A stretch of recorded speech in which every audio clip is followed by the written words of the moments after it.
అందరికీ నమస్కారం అండి. తెలుగు లెసన్ ఛానల్కి స్వాగతం.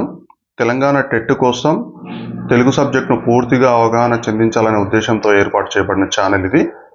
ఈ వీడియోలో మనము లాస్ట్ 19 జూన్ 2026 నాడు షిఫ్ట్ 1కు నిర్వహించినటువంటి పరీక్ష యొక్క ప్రశ్నపత్రాన్ని ఒకసారి అవగాహన చేసుకుందాం. ఈ ప్రశ్నపత్రం అఫీషియల్ వెబ్సైట్ నుండి డౌన్లోడ్ చేయబడిందండి. చేసిన తర్వాత దాన్ని మళ్ళీ వర్డ్ కాపీగా మార్చుకుని ఇలా ప్రింట్ తీసుకున్నాము. కొంచెం పేజెస్ తక్కువ అవుతున్న ఉద్దేశంతో ఒక్కసారి చూడండి. ఇది ఒక పద్యం ఇస్తాడు, దానికి 4 ప్రశ్నలకు జవాబులు రాయాలి మనం. ఇది 4 మార్కులకు సంబంధించింది. పేపర్ 1 వాళ్ళకైతేనేమో పద్యము చిన్న పద్యం ఇస్తాడు, అంటే ఆట వెలది తేటగీతి పద్యం ఇస్తాడు.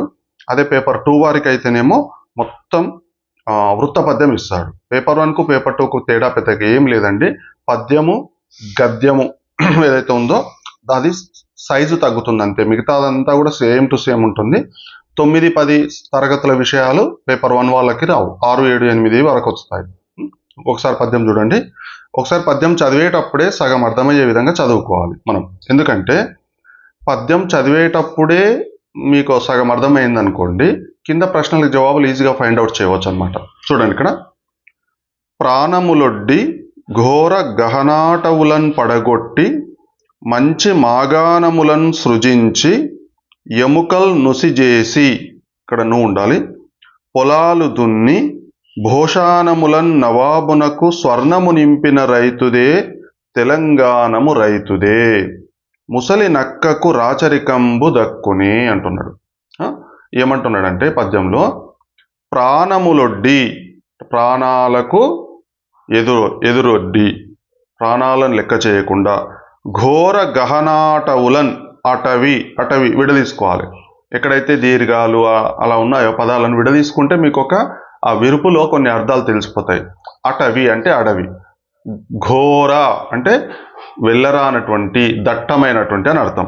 దట్టమైనటువంటి అడవులను ప్రాణాలకు తెగించి పడగొట్టి మంచి మాగాణములను సృజించి, మాగాణములంటే మంచి పొలాలను తయారు చేసి, ఎముకలు నుసిజేసి, ఎముకలను నుసి చేయడం అంటే ఎముకలన్నీ అరిగిపోయే విధంగా కృషి చేసి, పొలాలు దున్ని, అక్కడ తయారు చేసిన పొలాలను దున్ని, భోషానములన్ నవాబునకు స్వర్ణము నింపిన రైతుదే, అంటే భోషానం అంటే ఖజానా, నవాబుకి ఖజానా నింపిన, బంగారంతో ఖజానా నింపిన రైతుదే తెలంగాణము. ఈ తెలంగాణ అనేది రైతుదే, అంటే తెలంగాణ ప్రాంతం మీద నిజాం పెత్తనం ఏమిటి అని రాసినటువంటి పద్యం ఇది. అడవులను, ఘోరమైన అడవులను నరికి అంటే వ్యవసాయానికి అనుగుణంగా ఇక్కడ నరికి అక్కడ మంచి పొలాలను తయారు చేసి, ఎముకలు అరిగిపోయే విధంగా పొలాలు దున్ని, ఖజానా నింపిన, స్వర్ణం అంటే బంగారం, నవాబు యొక్క ఖజానాకు బంగారాన్ని నింపిన రైతుదే తెలంగాణము, ముసలి నక్కకు రాచరికంబు దక్కునే అంటున్నాడు. అంటే నిజాం నవాబును ఇక్కడ ముసలి నక్క అనే పోలుస్తున్నాడు అనమాట. ఇప్పుడు చూడండి ఇక్కడ ఈ పద్యానికి సంబంధించి ప్రశ్నలు చూడండి ఏమిచ్చాడు. ప్రశ్నలు చూడండి. మంచి మాగాణాలను సృజించింది ఎవరు? మంచి మాగాణాలు తయారు చేసింది ఎవరు? ఇక్కడ నవాబు, దైవము, ప్రకృతి, రైతు. డైరెక్ట్ ఉందండి రైతు, మనం పద్యంలో అర్థం చేసుకున్న విధంగా.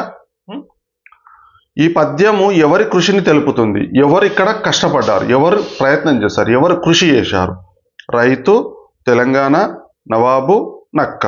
రైతు కృషి. స్వర్ణమునకు సమానార్థక పదం ఏది? స్వర్ణం అంటే ఏంది ఇక్కడ? రజతమా, పసిడియా, తగరమా, కంచువా? స్వర్ణం అంటే పసిడి. స్వర్ణం అన్నా పసిడి అన్నా బంగారమే. గహనాటవులు, గహన ప్లస్ అటవులు, ఇది సవర్ణ దీర్ఘ సంధి, అంటే దట్టమైన అడవులు అనమాట. చూడండి ఇక్కడ, అనేక కష్టాలు, గగన పుష్పాలు, చొరరాని అడవి, అడవిలోని గుహ. దట్టమైన అడవులు అంటే చొరరాని అడవి. ఇది జవాబు. ఈ రకంగా మీరు పద్యాన్ని అర్థం చేసుకుంటే 4 మార్కులను ఈజీగా చాలా సులభంగా సంపాదించవచ్చు. అలాగే ఒకసారి ఇప్పుడు గద్యం చూడండి. గద్యం కూడా 1కి 2 సార్లు చదివితే మీకు ఈజీగా ఫైండ్ అవుట్ అవుతుందండి. అంటే ఆన్సర్స్ ఈజీగా మనం తెలుసుకోవడానికి అవకాశం ఉంటుంది. వాన దంచుతుంది అంటే జడివాన కురుస్తుంది, జోరుగా కురుస్తుంది అని అర్థం. ఇక్కడ దంచు అంటే దండిగా వాన కొట్టడం. సాధారణంగా మన అనుభవంలో ఎండ కొడుతుంది, వాన పడుతుంది, చలి పెడుతుంది అంటారు. ఎండ కొడుతుంది, వాన పడుతుంది, చలి పెడుతుంది. ఎండకు కొట్టే గుణము, వర్షానికి నింగి నుంచి నేలకు పడే లక్షణము, చలి అనేది మనకు కలిగించు పెట్టు స్వభావము, అనుభవైక వేద్యాలు. అనుభవైక వేద్యం అంటే మనకు అనుభవం కలిగినటువంటి అంశం. అయితే వాన కొడుతుంది అనే వ్యవహారం ఉంది. ఇక్కడ కో రావాలంటే కొడుతుంది అనే వ్యవహారము ఉంది. ఇంకా దంచి కొడుతుంది అంటారు. దంచు, దంగు, దంపుడు బియ్యం అన్నీ తెలిసినవే. రోకళ్ళతో దంచినట్లు కొడుతుంది. అందుకేనేమో ముసల్దార్ బారిష్ అన్నారు హిందీలో. It's raining cars and dogs అంటారు. హెవీ డౌన్ పోర్ ఏ బిల్డర్. ఇంకా డాన్ టు ఎర్త్ వస్తే ఏమిటి, వాన నేల మీదే పడుతుంది కదా. అట్లా మన పరిశీలన డాన్ టు తెలంగాణ రూరల్ ఎర్త్కి వస్తే ఎన్నో విశేషాలు తెలుస్తాయి. వర్షానికి సంబంధించి మొగులు మొత్తం మూసుకొస్తుంది అంటారు. దట్టంగా మేఘావృతమైనప్పుడు. చూడండి, ఇక్కడ జాతీయం ముందిచ్చాడు, దాని అర్థం వెనకిచ్చాడు. ఇక్కడ అర్థం చేసుకోవాలి మనం. మేఘావృతమైనప్పుడు మొగులు మొత్తం మూసుకొచ్చింది అంటారు. మైసమ్మ మూలకు మెరుస్తుంది అంటారు వర్ష సూచనకి. వర్ష సూచన ఉంటే మైసమ్మ మూలకు మెరుస్తుంది అంటారు. మొగులు కొండోలు అయ్యింది అంటారు. నల్లగా పర్వత పరిమాణంలో మేఘాదిత్యాన్ని చూసి మొగులు కొండోలే అంటే కొండలాగా అయిందంట. మేఘాచ్ఛాదితం అంటే నల్లగా మేఘాలు కనిపిస్తే. అగో వానశేర్లు దిగినాయి అంటారు. దూరంగా కనిపిస్తున్న ఆకాశం నుంచి నేలకు దిగినట్టున్న వానధారలు చూసి వానశేర్లు దిగినాయి అంటారంట. ముంతాపోత వాన పడుతుంది అంటారు. కుండపోతను కుంభవృష్టిని చూసి. కుండపోత కుంభవృష్టిని చూసి ముంతాపోత వాన పడుతుంది అంటారు. మొగులుకి తూటు పడ్డది అంటారు. ఎడతెగని వర్షాన్ని చూసి మొగులుకు తూటు పడ్డది. మొగులు మెత్తబడ్డది అంటారు. వర్షానికి ముందు మబ్బులన్నీ కమ్ముకొని చల్లని వాతావరణం ఏర్పడినప్పుడు మొగులు మెత్తబడ్డది అంటారు. ఏనుగు తొండమోలే వాన వస్తుంది అంటారు. దొడ్డు చినుకులు క్రమంగా లావుపాటి వర్షధారలై కురిసినప్పుడు ఏనుగు తొండమోలే వస్తుంది అంటారు. తొండము దొడ్డుగుంటుంది కాబట్టి. మొగులు గుడుగుడుమంటున్నది అంటారు. చిన్నగా పిడుగుల సద్దు విని. చిన్నగా పిడుగులు వచ్చాయంటే మొగులు గుడుగుడు అంటున్నట్టు. ఇప్పటికీ చిన్నపిల్లలు పిడుగులను గుడుగుడు అంటారు. ముసురు పడటం, గడ్డి ముసురు పడటం, తుంపర పడటం ఎన్నెన్నో ఉన్నాయి. వర్షానికి ముందు ఆకాశంలో మబ్బులు విపరీత వేగంతో తరలుతుంటే సముద్రాలకు తెప్పలు నీళ్లు తాగేందుకు పోతున్నాయి అంటారు. వర్షానికి ముందు ఆకాశంలో మబ్బులు విపరీత వేగంతో మబ్బులు పోతుంటే వర్షానికి ముందు సముద్రాలకు తెప్పలు నీళ్లు తాగేందుకు పోతున్నాయి అంటారంట. అంటే ఇక్కడ మబ్బుల్ని ఏమన్నాడు, తెప్పలు అన్నాడు అనమాట. అభినివేశం ఉండాలే కానీ పల్లెల్లో ఎంత నిస్సర్గ సంపదో కదా.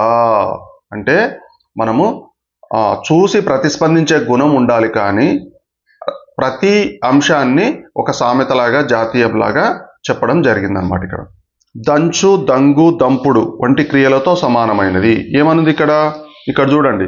దంచు అంటే దండిగా కొట్టడం అని అర్థం. ఇక్కడ ఏమిచ్చాడు అర్థాలు? పడు, కొట్టు, పెట్టు, వెళ్ళు. సింపుల్ అండి. ఇది దీని అర్థము సింపుల్.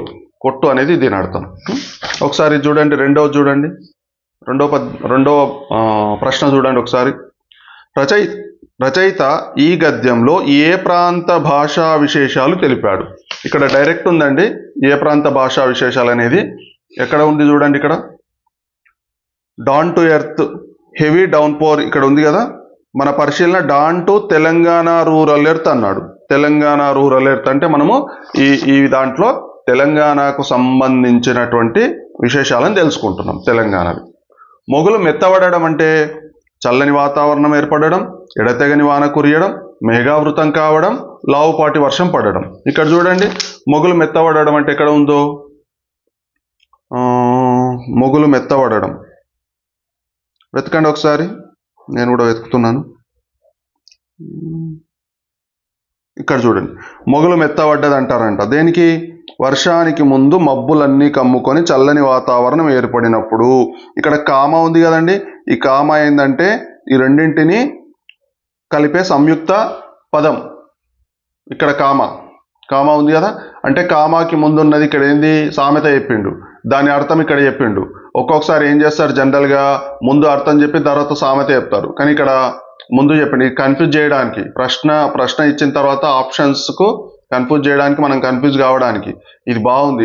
ఇట్లా వచ్చింది అనుకోండి, మనం ఎవరైతే బాగా చదువుతారో వాళ్ళకి మార్కులు తప్పకుండా వస్తాయి. అంటే డైరెక్ట్ బిట్టే కానీ కొంచెం కన్ఫ్యూజన్ కోసం ఇట్లాంటి ప్యారాని సెలెక్ట్ చేసుకున్నారనమాట. ఈ ప్యారాలు యాక్చువల్గా ఇట్లా ఇవ్వాలి. ఎందుకంటే మనం చదివి ప్రశ్నలు ఈజీగా సులభంగా తయారు చేయడానికి అవకాశం ఉంటుంది. ఇక్కడ మొగులు మెత్తబడ్డదంటే మబ్బులన్నీ కమ్ముకొని చల్లని వాతావరణం ఏర్పడినట్టు అని అర్థం. ఇక్కడ చూడండి, మొగులు మెత్తబడడం అంటే డైరెక్ట్ ఉంది, చల్లని వాతావరణం ఏర్పడడం, ఎడతెగని వాన కురియడం, మేఘావృతం కావడం, లావుపాటి వర్షం పడడం. ఇక్కడ అర్థమైంది చల్లని వాతావరణం కురియడం. తెప్పలు అంటే ఏమిటి? ఇది డైరెక్ట్ అండి. తెప్పలు అంటే మనకు తెలిసింది కదా, ఇక్కడ కింద ఉంది చూడండి, సముద్రాలకు తెప్పలు నీళ్లు తాగేందుకు పోతున్నాయి అంటారు. దేందుకు? వర్షానికి ముందు ఆకాశంలో మబ్బులు విపరీత వేగంతో పోతుంటే తెప్పలంటే ఇక్కడ ఏంది అర్థం? మబ్బులు అని అర్థం. తెప్పలంటే మబ్బులు. ఇక్కడ చినుకులు, మేఘాలు, ఆకాశం, నీళ్లు. డైరెక్ట్ మబ్బులు ఇవ్వలేదు చూడండి, మబ్బులకి ఇక్కడ పర్యాయ పదం ఏందది? మేఘం. ఈ రకంగా మనము తెలుసుకోవాల్సి ఉంటుంది అనమాట. నెక్స్ట్ చూడండి, నెక్స్ట్ భాషాంశాలు మరియు బోధనా పద్ధతులు. ఎక్కువ మార్కులు సాధించేది ఇక్కడే అండి. మనకు ఎక్కువ మార్కులు పోయేది కూడా ఇక్కడే, మనం ఎక్కువ కష్టపడేది కూడా ఇక్కడ. ఎందుకంటే పైన పారా ఇచ్చాడు, జవాబులు అడిగాడు, తెలుసుకున్నాం. కానీ ఇక్కడ ఏ పారా ఉండదు, మనం చదివి నేర్చుకున్నది మాత్రమే ఇక్కడ ఉంటుంది. కాబట్టి ఇది కొంచెం జాగ్రత్తగా మీరు చేయవలసి ఉంటుంది. ఈ ఈ ఈ భాషాంశాలు మరియు బోధనా భాషాంశాలకు సంబంధించి నేను ఒక మెటీరియల్ తయారు చేయడం జరిగిందండి. మన ఛానల్లో మెయిన్ వీడియో ఉంది, 4 గంటల 40 నిమిషాల వీడియో ఉంది. ఆ వీడియోలో ఉన్న గూగుల్ ఫామ్లో మీరు డీటెయిల్స్ పంపిస్తే నేను ఒక 49-50 పేజీల మెటీరియల్ మీకు పంపిస్తానండి. ఒక్కసారి మెటీరియల్ చూడండి. ఇది ఫ్రీగా పంపిస్తాను, నేను ఫ్రీగా తయారు చేసి మన కోసం తయారు చేసిందే ఫ్రీగా పంపిస్తాను. ఈ రకంగా ప్రతిదీ సిలబస్ వారీగా, అంటే మనకు తెలంగాణ టెట్కు సంబంధించిన ఏ సిలబస్ ఉందో మొత్తం వరుసగా పఠనావగాహన నుంచి భాషాంశాల వరకు ఏ సిలబస్ ఉందో సిలబస్ వారీగా తయారు చేయడం జరిగిందండి. 10వ తరగతి 9వ తరగతి ఇట్లా ప్రతిదీ ఈ రకంగా తయారు చేయడం జరిగింది. మీరు ఛానల్లో మెయిన్ వీడియోలో ఉంది, ఒకసారి చెక్ చేసుకోండి. ప్రతిదీ అంటే 2026లో ఎప్పుడు వచ్చినాయి, 25లో ఎప్పుడు వచ్చినాయి, ఏ క్వశ్చన్స్ వచ్చినాయి, ఒక పేజీకి 2-3 టక్క పడ్డాయి చూడండి. ఇవన్నీ అర్థాలు, ఈ పర్యాయ పదాలు, ఈ ప్రకృతి వికృతులు, ఈ 2 మార్కులు ఉన్నాయన్నీ కూడా గత సంవత్సరంలో వచ్చినాయండి. అంటే ఒక పేజీలో దాదాపుగా 2-3 బిట్స్ ఇందులో ఉన్నాయి. దాంతోపాటు మీకు కోడ్స్ కూడా తయారు చేశానండి. కోడ్స్ అంటే జస్ట్ ఇప్పుడు మీరు ఈజీగా గుర్తుపెట్టుకోవడానికి, ఇప్పుడు ఉపమానము, ఉపమేయం మీరు ఎట్లా గుర్తుపెట్టుకోవాలి, ఏ రకంగా గుర్తుపెట్టుకోవాలి, దీని ఎక్స్ప్లెనేషన్ వీడియో 4 గంటల వీడియో ఉందండి. వీడియో మొత్తం చూడాల్సిన అవసరం లేదు, మీరు జస్ట్ టైమ్ స్టాంప్స్ ఉన్నాయి. వాటిలో టైమ్ స్టాంప్స్ అంటే మీరు ఏ సమయానికి ఏది చూడాలో అది సెలెక్ట్ చేసుకొని డైరెక్ట్ చూడవచ్చు. అది మీకు ఒకవేళ నచ్చితే గూగుల్ ఫామ్లో మీ డీటెయిల్స్ పెట్టండి. అంటే డీటెయిల్స్ అంటే ఏమీ లేవు, మీ మెయిల్ ఐడి ఉంది అంతే. మెయిల్ ఐడిని పంపిస్తే నేను మెయిల్ ఐడికి ఈ 49 పేజీల పీడిఎఫ్ మీకు ఫ్రీగా పంపిస్తాను. మీరు దాన్ని జిరాక్స్ తీసుకొని ఈ వీడియో వింటూ కూడా మీరు చదువుకోవచ్చు, లేదా డైరెక్ట్ చదువుకున్నా సరిపోతుంది. వీడియో వింటే ఎక్స్ప్లెనేషన్ ఉంటుంది. దీంతో పాటు మనం పుస్తకాలను కూడా ఒకసారి ఖచ్చితంగా టచ్ చేయాలండి. ఎందుకంటే మనం కొన్ని స్కిప్ చేసి ఉంటాం. ఒక్కొక్కసారి ఏమవుతుంది, ఇది ఇంపార్టెంట్ కాదేమో అనుకొని మనం మెటీరియల్ రాసుకోకపోయి ఉండొచ్చు. అట్లాంటివి ఏమైనా పడితే ఒకసారి పుస్తకాలు తిరిగేయడంలో కూడా తప్పు లేదు. కానీ వీడియో 1-2 సార్లు చూస్తే మాత్రం మీకు 20-25 మార్కులు సాధించే అవకాశం ఉంటుంది. ఇక్కడ చూడండి, డైరెక్ట్ మనం ఇప్పుడు క్వశ్చన్స్లోకి వెళ్దాం. ఆ, ఈ, ఉ, రులకు అవే అచ్చులు పరమైతే వాటికి బదులుగా దీర్ఘం ఏకాదేశం అయ్యే సంధి. ఇక్కడ డైరెక్ట్ ఉందండి, అసలు ఇది తెలియకపోయినా మనం పెట్టవచ్చు. ఈ ఆ, ఈ, ఊలు అనేవి వర్ణాలు. ఒకే రకమైన వర్ణాలకు అచ్చులు పరమవుతాయి, అంటే సవర్ణాలు పరమవుతాయి. వాటికి బదులుగా ఏమొస్తుంది? దీర్ఘం వస్తుంది. డైరెక్ట్ బిట్టండి, ఇది సవర్ణ దీర్ఘ సంధి. అత్వసంధి అంటే ఏంది? ఆకారానికి సంధి బహుళం. సంధి 4 రకాలుగా ఏర్పడుతుంది, ఇది బహుళం. ఎడాగమ సంధి అంటే సంధి లేని చోట ఎడాగమం వస్తుంది. వృద్ధి సంధి అంటే ఆ అకారానికి ఏలు పరమైతే ఐకారము, ఓలు పరమైతే ఔకారం వస్తుంది, ఇది వృద్ధి సంధి. ఏ, ఐ, ఔలు వస్తాయి. ఇక్కడ ఎడాగమం అంటే యా వస్తుంది. అత్వసంధి అంటే ఇది బహుళం. ఇదండి ఈజీగా. ఇది మనకు పేజ్ నెంబర్ 40లో మనము పేజ్ నెంబర్ 40లో మన మెటీరియల్లో డైరెక్ట్ ఉంది ఇది.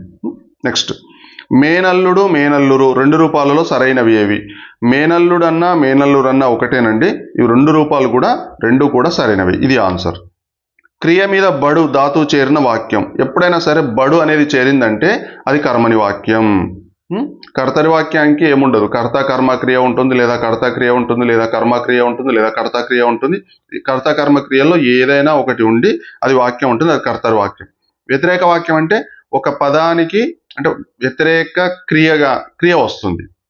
సంశ్లిష్ట వాక్యం అంటే ఒక 4-5 ఉపవాక్యాలు ఉండి లేదా ఒకటి లేదా అంతకన్నా ఎక్కువ ఉపవాక్యాలు ఉండి ఒక సమాపక వాక్యం ఉంటుందన్నమాట.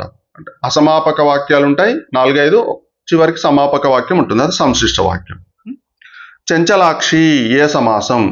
చంచలాక్షి అంటే విడదీసుకోండి మీరు ఫస్ట్. చంచలమైన అక్షములు కలది. కలది ఎవరు? చంచలమైన అక్షములు ఎవరికి ఉంటాయి? స్త్రీ. కలది కలవాడు ఇట్లాంటి పదాలు వచ్చినప్పుడు సింపుల్ డైరెక్ట్ ఏంటంటే బహువ్రీహి సమాసం. ఇది మనకు పేజ్ నెంబర్ 43లో డైరెక్ట్ నేను రాయడం జరిగిందండి. బహువ్రీహి సమాసం ఉదాహరణలో ఇది కూడా ఒకటి రాశాను. ధృతము. ధృతము అంటే ఏంది? డైరెక్ట్ బిట్ ఇది నకారము. ధృతం అంటే మిగతా గకారం మకారం నెక్కారం ఏవి ఉండవు. ధృతం అంటే నకారం. ఇక్కడ ఒక్క నిమిషం ఆగండి. సారీ అండి, ఇది సకారం ఉన్నట్టుంది, ఇది సా ఉంటుంది. ధృతం అంటే నకారం. ఈడ ఉంది చూడండి, ఇది నకారం. ఇది నకారం ధృతం అంటే. ఇది ఆప్షన్. సింపుల్. ధృతం అంటే నకారం. ఇది మనము పేపర్ డౌన్లోడ్ చేసుకొని మాడిఫై చేసేసరికి అక్షరాలు కొంచెం అటు ఇటు అయి ఉంటాయి. ధృతం అంటే సింపుల్ నకారం. కాకి బలగం. కాకి బలగం అనేది జాతీయం, ఇది డైరెక్ట్. కాకి బలగం అంటే ఎక్కువ బంధువర్గం ఉండడాన్ని ఏమంటామంటే కాకి బలగం అంటాం. విగ్రహవాక్యం కాదు, అన్యదేశం కాదు, దృష్టాంతం కాదు. రైట్. గృహమునకు వికృతి పదము. డైరెక్ట్ అండి. గృహము అంటే గీము. గీము. మిగతా వేటికి కూడా వికృతి పదాలు లేవు. ఇది మనకు పేజ్ నెంబర్ 27లో, ఇది 17లో ఉంది డైరెక్ట్ బిట్. ధాన్యము భద్రపరిచే గది అని అర్థం ఉన్నటువంటి పదం. ధాన్యము భద్రపరిచే గదిని చూడండి. గుమ్మి అంటే గంప. ధాన్యమే భద్రపరుస్తారు కానీ ఇది గంప. గరిషే అంటే ధాన్యం భద్రపరిచే గది, ఇది జవాబు. గాదె అంటే ఇది కూడా ధాన్యం భద్రపరిచేదే, గాదె. ఇది పెద్దగా ఉంటుంది. కొట్టం అంటే ఇది పశువుల కొట్టం, ఇది కాదు. ఇది కాదు, ఇది కాదు, ఇది కాదు. డైరెక్ట్ ఆన్సర్ ఏంది? గరిషే. ఇది డైరెక్ట్ బిట్ మనకు 10వ తరగతిలో ఉంది, నెక్స్ట్ 7వ తరగతిలో కూడా ఉంది. హాటకం పదానికి పర్యాయ పదాలు. హాటకం అంటే ఏంటంటే బంగారం, కాంచనం, సువర్ణం. మనకు 10వ తరగతిలో ఉంది. హాటక పీఠ శిఖాదిరూఢ అయ్యాదిమ శక్తి అని మనకు భిక్ష పాఠంలో ఉంటుంది. ఇబ్బందులు, కడగండ్లు, కష్టాలు అంటే దీన్ని ఏమంటామంటే ఇడుములు అంటాం. ఇడుములు అంటే ఇబ్బందులు, కష్టాలు, కడగండ్లు, ఇది పర్యాయ పదాలు. చక్షులు, నేత్రాలు, చూపులు అంటే కన్నులు అంటాం. కన్నులు అంటే చక్షులు, నేత్రాలు, చూపులు.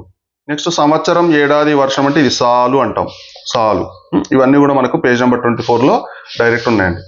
తత్వము పదానికి నానార్థాలు. తత్వము చూడండి. కుమార్తె, ఒక సంవత్సరం, ఉద్యానం. దీన్ని ఏమంటామంటే నందన అంటాం. నందన పదానికి కుమార్తె, ఒక సంవత్సరం, ఉద్యానం అర్థం. సమయం, నలుపు, చావు, తాడి. ఇది కాలం అంటే సమయం, నలుపు, చావు, తాడి. అభిప్రాయం, శాస్త్రం, సమ్మతి. ఇది తత్వానికి కాదు, ఇది కాదు. అభిప్రాయం, శాస్త్రం, సమ్మతి అంటే మతం. మతం అంటే అభిప్రాయం, శాస్త్రం, సమ్మతి, మతం. నిజస్థితి, మనసు, స్వభావం. ఇది అండి డైరెక్ట్ మనకు ఆన్సర్ ఏంటంటే తత్వం అనే పదానికి నిజస్థితి, మనసు, స్వభావం, ఇవి అర్థాలు. పద్మభూషణ్ పురస్కారం పొందిన కవి. ఇది డైరెక్ట్ బిట్ అండి. సి నారాయణ రెడ్డి పద్మభూషణ్ పురస్కారాన్ని పొందాడు. ఆంధ్రప్రదేశ్ రాష్ట్ర చివరి ఆస్థాన కవి. ఇది మీకు, ఇది కూడా డైరెక్ట్ బిట్టు. ఎక్కడ ఉంది అంటే 10వ తరగతిలో దాశరథి కృష్ణమాచార్యులు పాఠంలో ఉంది. ఇది వీర తెలంగాణ అనే పాఠంలో ఉంటుంది. కాళోజీ నారాయణరావు రాలేదు, తిలక్ మన పాఠాల్లోనే లేరు. దాశరథి బూర్ల కృష్ణరామారావుకి కూడా పద్మభూషణ్ రాలేదు, దాశరథి కృష్ణమాచార్యులు. ఇక్కడ కన్ఫ్యూజన్గా యాక్చువల్గా ఇంకొక ఆప్షన్ ఇవ్వాలి, దాశరథి రంగాచార్య వీళ్ళ సోదరుది ఇవ్వాలి, కానీ ఇవ్వలేదు. మనం కన్ఫ్యూజ్ చేయలేదు, డైరెక్ట్ దాశరథి కృష్ణమాచార్యులు. కవి సమయములు ఎవరి సిద్ధాంత గ్రంథం? ఇది చూడండి. జీవి సుబ్రహ్మణ్యం కాదు, ఎందుకంటే వీరిది ప్రథమాంధ్ర మహాపురాణం సిద్ధాంత గ్రంథం. ఇరువెంటి కృష్ణమూర్తి కవి సమయాలు, ఇరువెంటి కృష్ణమూర్తిది. చేకూరి రామారావు కాదు, ఎందుకంటే చేకూరి రామారావు గారు భాషా సిద్ధాంతాల గురించి పరిశోధన చేశారు. ఎస్వి రామారావు పూర్తిగా విమర్శ పైన పరిశోధన చేశారు. మనకు కవి సమయాలు ఇరువెంటి కృష్ణమూర్తి గారు. జానపద గేయ సాహిత్యంపై పరిశోధన చేసిన వారు. డైరెక్ట్ అండి. జానపద గేయ సాహిత్యం అనగానే మనకు గుర్తు రావాల్సింది బిరుదురాజు రామరాజు. నెక్స్ట్, రైతు జీవన విధానాన్ని కావ్యంగా మలిచిన కవి. మనకు పాఠ్యపుస్తకాలలో రైతు జీవన విధానాన్ని గురించి ఉన్నటువంటి పాఠము రాసింది ఎవరంటే గంగుల షాయిరెడ్డి. డైరెక్ట్ బిట్ అండి ఇది, గంగుల షాయిరెడ్డి. నింబగిరి నరసింహ శతకకర్త ఎవరు? మామిళ్ళ రామగౌడ్ కాదు, ఈయన రసతరంగిణి అనే గ్రంథాన్ని రాస్తాడు. దాశరథి కృష్ణమాచార్యులు అగ్నిధార, రుద్రవీణ అట్లాంటివి రాస్తాడు. అందె వెంకటరాజం, ఇది డైరెక్ట్ ఆన్సర్ అండి. ధర్మపురి శేషప్ప కూడా కాదు. ఇది నేను శతకాలు కవులు అనే వీడియోలో చేశానండి. వీటికి కోర్సు కూడా పెట్టాను నేను. నింబగిరి అందే వెంకటరాజం, నింబగిరి అందే వెంకటరాజం. నింబగిరి అందుతుందా, నింబగిరి అందుతుందా, నింబగిరి ఓ కొండ, ఇది పెద్ద కొండ, నింబగిరి అంటే కొండ, ఆ కొండ నాకు అందుతుందా అందుతుందా అని గుర్తుపెట్టుకోవాలి. గుర్తుపెట్టుకుంటే ఆటోమేటిక్గా నింబగిరి అనగానే అందే అని గుర్తొస్తుంది. అలా నేను కోర్స్ చేశానండి. ఒకసారి కవులు జన్మస్థలాల వీడియో కూడా మీరు వీలైతే చూడండి. అందరు 6 నుండి 10 తరగతుల కవులు వాళ్ళ జన్మస్థలాలను మీరు ఈజీగా గుర్తుపెట్టుకోవడానికి, మెయిన్ నాన్ లాంగ్వేజ్ టీచర్స్ ఈజీగా గుర్తుపెట్టుకోవడానికి కోర్సు రూపంలో తయారు చేసి మీరు ఒక్కసారి విని ఒక్కసారి చదివారనుకోండి, మీరు ఎగ్జామ్ వరకు గుర్తుంటారు.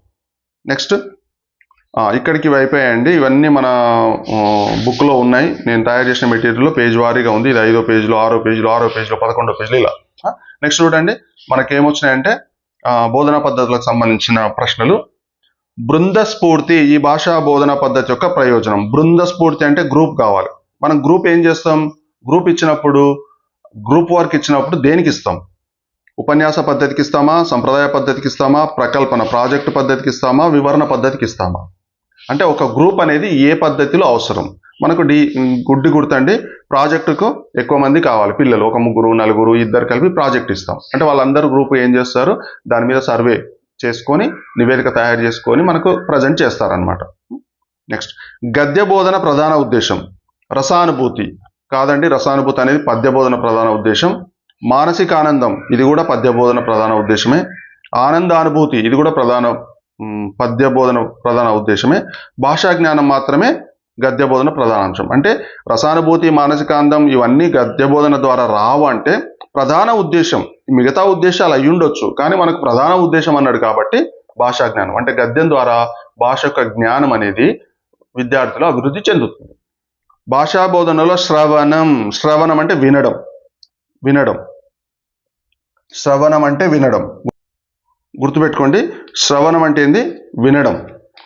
వినడము అభివృద్ధి చెందడానికి ఏం చేస్తే వింటాడు పిల్లవాడు? ఏం చేస్తే శ్రద్ధగా వింటాడు? వినే నైపుణ్యం అభివృద్ధి చెందుతుంది. వ్యాసరచన అంటే వ్యాసాలు రాస్తుంటే వింటాడా?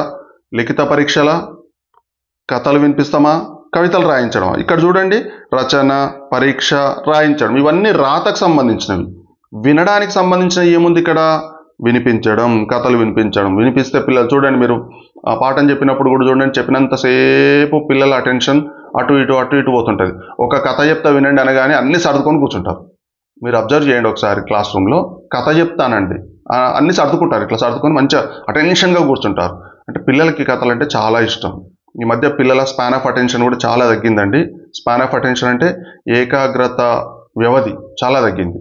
ఈ షార్ట్స్ వల్లనో లేకుంటే చిన్న చిన్న రీల్స్ వల్లనో పిల్లలు 15-20 సెకండ్లు, 1 నిమిషం కన్నా ఎక్కువగా వినలేకపోతున్నారు. క్లాస్ రూమ్లో పిల్లలను వినిపించాలి మంచిగా అంటే వినేటట్లు చేయడం అనేది టీచర్లకు ఒక పెద్ద టాస్క్ అవుతుంది. అంటే 2-3 నిమిషాలు పాఠం చెప్పాల్సి వస్తుంది, మళ్ళీ వెంబడే జనరల్ విషయాల్లోకి వెళ్ళి వాళ్ళకు ఇష్టమైంది ఏదైనా ఒక విషయం చెప్పి అందులో నుండి మళ్ళీ పాఠానికి తీసుకురావాల్సిన టాస్క్ టీచర్లు ఇప్పుడు ఎదుర్కొనాల్సి వస్తుంది. కాబట్టి మధ్య మధ్యలో కథలు, సామెతలు, జాతీయాలు, మన సమాజం అనుభవాలు ఇవన్నీ కూడా చెబుతూ పాఠంలో అంటే పాఠానికి అనుసంధానంగా ఉండే విషయాలనే చెబుతూ వాళ్ళను మన దారిలోకి తెచ్చుకొని సబ్జెక్టును వాళ్ళ మైండ్లో కూర్చోబెట్టడానికి ప్రయత్నం చేయాలి. ఉత్తమ తెలుగు వాచకం యొక్క లక్షణం కానిది. ఉత్తమ తెలుగు వాచకం లక్షణం కానిది అన్నాడు. ఇది గుర్తుపెట్టుకోండి, కానిది.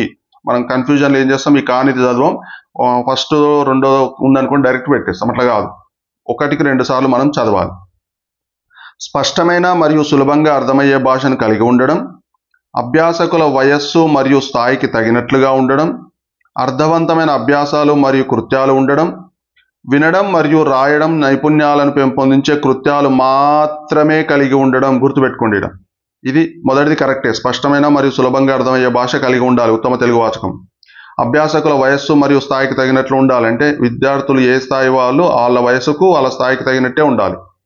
అర్థవంతమైన అభ్యాసాలు మరియు కృత్యాలు కలిగి ఉండాలి అంటే ఇచ్చిన అంశానికి సంబంధించిన అభ్యాసాలు ఉండాలి, కృత్యాలు ఉండాలి. అంశం ఒకటి ఉండి కృత్యాలు ఒకటి ఉందనుకోండి, ఉదాహరణకు సవర్ణ దీర్ఘ సంధికి సంబంధించిన పదాలు ఏవి పాఠ్యాంశంలో లేకుండా సవర్ణ దీర్ఘ సంధి వెనక అభ్యాసం ఇచ్చారనుకోండి, పిల్లలు ఇబ్బంది పడతారు. ఎందుకంటే వెనక ఉన్న అభ్యాసాలన్నీ కూడా మనం పాఠ్యాంశం చెప్పేటప్పుడే అంతర్లీనంగా చెప్తాం. ఆ పదం వచ్చినప్పుడు ఇది సవర్ణ దీర్ఘ సంధి ఇలా చెప్పుకుంటూ వెళ్తాం, సంసర్గ పద్ధతి అంటాం దీన్ని. అవి లేదనుకోండి, వెనక అభ్యాసాలు లేకపోతే పిల్లలు ఇబ్బంది పడతారు. కాబట్టి ఉండాలి తప్పనిసరిగా. ఇక్కడ వినడము రాయడం రెండే ఉండాలి మాత్రమే అన్నాడు కదా, వినడము రాయడం మాత్రమే ఉండకూడదు. ఉత్తమ తెలుగు వాచ లక్షణం కాదు. ఇది జవాబు. నెక్స్ట్, దిగువ వానిలో ప్రభావవంతమైన బోధనోపకరణాన్ని గుర్తించండి. ప్రభావవంతమైన బోధనోపకరణం అంటే ఎఫెక్టివ్గా పిల్లలను కాన్సన్ట్రేషన్గా ఉండేటటువంటి టీచింగ్ ఎయిడ్. చిత్రపటాలు, దృశ్య శ్రవణ కుడ్య చిత్రం. చూడండి, చిత్రపటాలు కేవలం చూడడానికి మాత్రమే పనికొస్తాయి. చూస్తూ ఓ పిల్లవాడు నేర్చుకోవాలి. దృశ్య శ్రవణ అంటే చూడాలి, వినాలి. శ్రవణ అంటే కేవలం వినడమే. కుడ్య చిత్రం అంటే గోడ చిత్రాలు, బొమ్మలు, గోడల మీద వేసే బొమ్మలు, ఇవి చూడడానికే. ఇప్పుడు చూడండి, ఇక్కడ పిల్లవాడి కాన్సన్ట్రేషన్ పెరగాలి అంటే చూడాలే, వినాలి. పిల్లవాడు చూడండి, టీవీ కానీ, సినిమా కానీ, మొబైల్ కానీ కాన్సన్ట్రేషన్తో చూస్తాడు, ఆసక్తిగా. అంటే వింటున్నాడు, చూస్తున్నాడు. సేమ్ అలాగే దృశ్య శ్రవణ బోధనోపకరణం ఉంటే పిల్లవాడు ప్రభావవంతంగా వింటాడు, చదువుతాడు. ఇది ప్రభావవంతమైన బోధనోపకరణం. నిర్మాణాత్మకవాదంలో భాషోపాధ్యాయుడి పాత్ర. భాషా ఉపాధ్యాయుడి యొక్క పాత్ర ఏంటిది అసలు పాఠశాలలో? ఉపాధ్యాయుడు కేవలం ఉపన్యాసాలు ఇచ్చే వ్యక్తిగా ఉండాలి. బాగా మాట్లాడతారు మన వాళ్ళు భాషోపాధ్యాయులు, ఉపన్యాసాలు ఇవ్వాలి. విద్యార్థులను ప్రశ్నించకుండా, విద్యార్థులు ప్రశ్నలు అడగకుండా నివారించాలి. మొత్తం మనమే చెప్పాలి, వాళ్ళు ప్రశ్నలు వేయొద్దు, ప్రశ్నించకూడదు. తప్పులు చేసినప్పుడు విద్యార్థులను దండించాలి. ప్రతి విద్యార్థి భయం లేకుండా మాట్లాడగలిగే స్వేచ్ఛాయుత వాతావరణాన్ని కల్పించాలి. భాషోపాధ్యాయుడు అనేసరికి గుర్తుపెట్టుకోండి, ప్రతి విద్యార్థి భయం లేకుండా మాట్లాడగలిగే స్వేచ్ఛాయుత వాతావరణాన్ని కల్పించాలి. పిల్లలు అందరి దగ్గర కన్నా భాషోపాధ్యాయుల దగ్గర చాలా చనువుగా ఉంటారు. అంటే ఏంటంటే ప్రశ్నలు అడగడంలో కానీ, సమాచారం సేకరించడంలో కానీ, వాళ్ళకు కలిగిన భాషాపరమైన అనుమానాలను నివృత్తి చేసుకోవడంలో కానీ, మాట్లాడడంలో కానీ, లేదా పద్యాలలో కానీ, గద్యాలలో కానీ ఉపాధ్యాయుడి దగ్గర భయం లేకుండా ప్రవర్తిస్తారు. ఆ భయం పడకుండా ఉండే ప్రవర్తనను భాషోపాధ్యాయుడు ఇంకా మెరుగుపరచాలి. భయం లేకుండా మాట్లాడగలిగే స్వేచ్ఛాయుత వాతావరణాన్ని కల్పించాలి. ఇది అండి మనకు సెషన్ 2026 19వ తేదీ జూన్కి సంబంధించింది. ఒక్కసారి మీరు ఈ వీడియో మొత్తం స్కిప్ చేయకుండా చూసినందుకు థ్యాంక్ యూ వెరీ మచ్ అండి. ఒకసారి మీరు మెయిన్ వీడియో ఛానల్లో ఉంది, ఒకసారి చూడండి, మీకు ఒక ఐడియా వస్తుంది. అక్కడ ఉన్న గూగుల్ ఫామ్ నింపి పంపిస్తే నేను తప్పనిసరిగా మీ మెయిల్కి 50 పేజీల PDF మీకు పంపిస్తానండి. ప్రింట్ తీసుకోండి. ఎట్టి పరిస్థితిలో మనం ఈ సంవత్సరం టెట్ క్వాలిఫై కావాలి. ఎవరైతే ఉద్యోగులు ఉన్నారో వారికి టెట్ ఎంత అవసరం అనేది మీకు తెలుసు. క్వాలిఫై అవుదాం. నిరుద్యోగులు టెట్లో ఎక్కువ మార్కులు సాధించడానికి ఈ వీడియోలు తోడ్పడతాయని ఆశిస్తున్నాను. థ్యాంక్ యూ అండి. Thank you very much. Thank you.